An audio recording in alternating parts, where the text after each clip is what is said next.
Okay, next group of our invertebrates, we're now going into the worms. So we've done sponges, phylum Porifera. Then we did like jellyfish, phylum Cnidaria, of which the classes are Hydrozoa, Scyphozoa, and Anthozoa. Got to remember those. So as we move on to the worms, essentially, worms kind of have two lifestyles to choose from.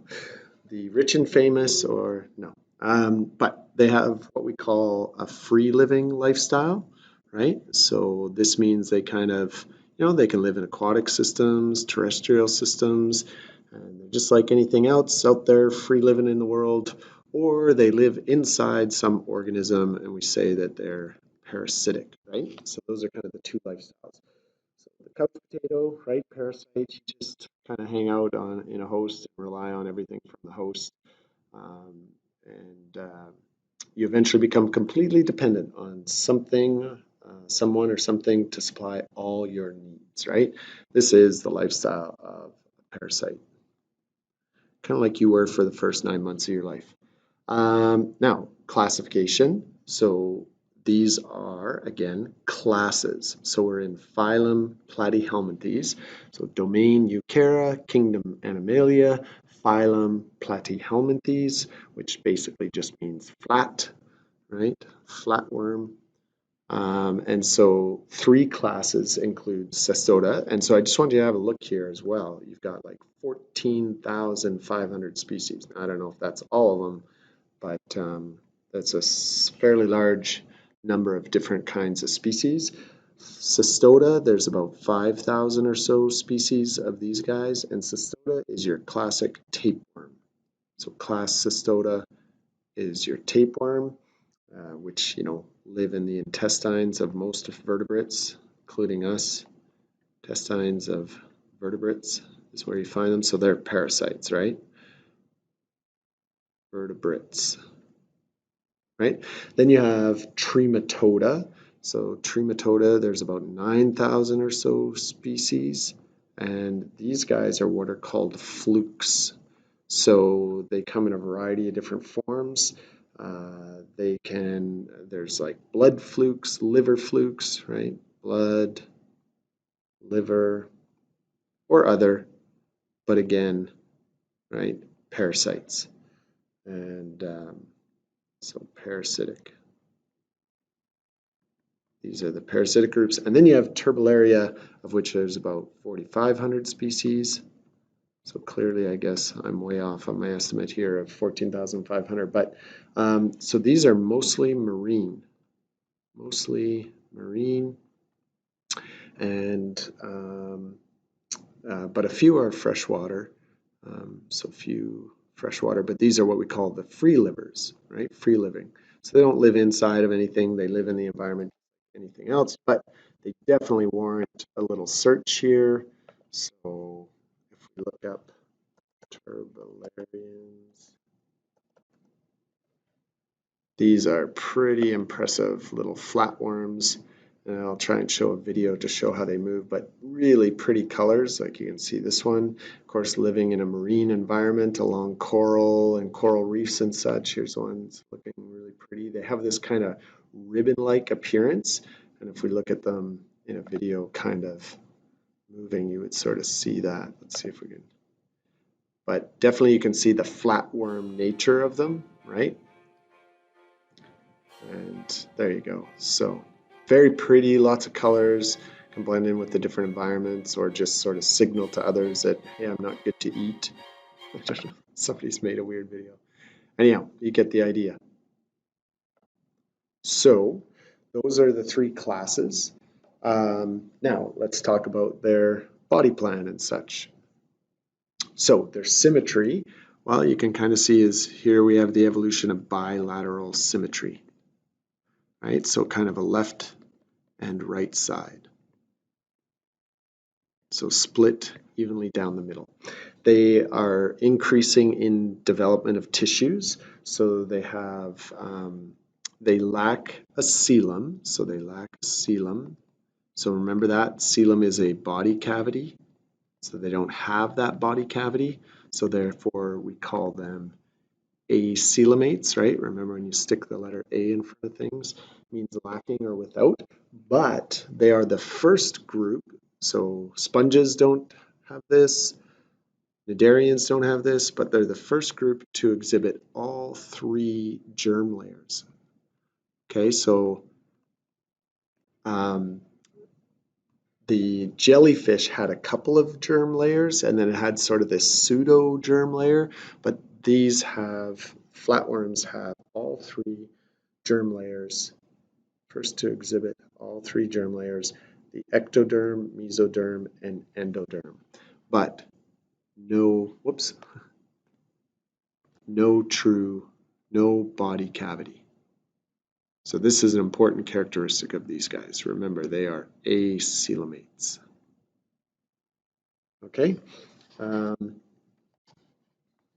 So here's your typical body plan. Now this one here, not a nice, pretty, colorful one. So maybe it's a classic parasite, right? They don't have much, no need for colors and camouflage. They're living in the intestine of a host, right?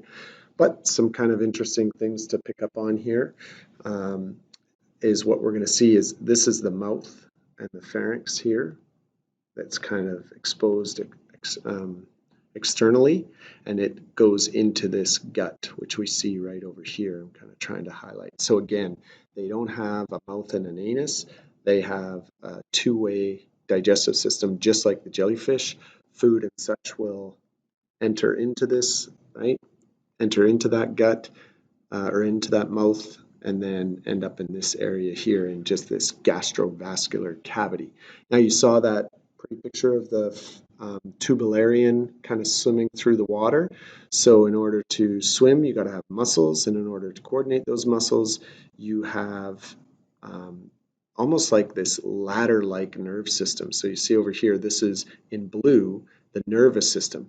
But they're also the first group in which we start to see this concentration of nerve tissue, which we're going to talk about down below. So just a little bit of, you can see in this picture, some external anatomy, right? Then in the next picture, you see a little bit of internal anatomy, focusing on the digestive tract mainly, and then also the nervous system there. So, did I miss anything? I guess we're starting off, I feel like, nervous system. Okay, so they are the most primitive organism to show what I talked about before, and that's cephalization. So cephalization is this concentration of nerve tissue at the anterior end. So, call it a brain, but I definitely want you to learn this term here. You need to know cephalization, concentration of nerve tissue at the anterior, which means head end, right? The two lateral nerves, so these are these nerves running down here. So it has two lateral nerves that run along the ventral side. So ventral means like sort of belly side as opposed to dorsal, which means back. We'll learn. But the ventral side of the body towards the tail, and a primitive brain coordinates body movements, receives input from sensory cells, including eye spots, right? At the anterior end, enable the organism to respond to light, right? So that's where you can see in this picture up here, the eye spots, right? And then they have other sensory cells. So as part of the nerve system, right? Because nervous system is about responding and detecting things, stimuli in our environment. So they have other sensory cells at the side of the head that respond to things like touch. They can respond to water current, so touch, water current, and even chemicals in the environment. So a bit of a nervous system. We haven't seen much of that other than coordinating movement with the jellyfish, but now we're starting to get a little bit more evolved with detection of stimuli within the environment. Okay, feeding and digestion. So this gets a little bit gross, particularly if you're a parasite. So if we look at this over here, this is a head of a classic tapeworm, and so it has to have some means of attaching itself to the body, but these have a mouth and a rudimentary or basic organs for digestion and excretion. They have a digestive system. It has one opening, so a mouth, just like the jellyfish, and pharynx. And so the pharynx is everted from the mouth and secretes enzymes, allows digestion to begin externally, and then the pharynx is attached to a long tube which connects to a gastrovascular cavity.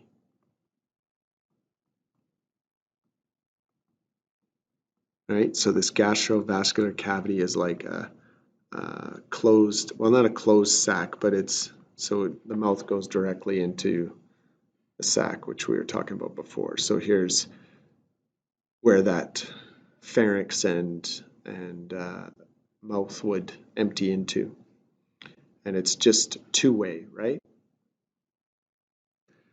Now it has this scolex, so this is an important piece, so make sure you highlight that. These guys have this scolex, and that's this thing that you see up here in this area, which basically plays a key role in holding the parasite in place within the digestive tract so it stays put.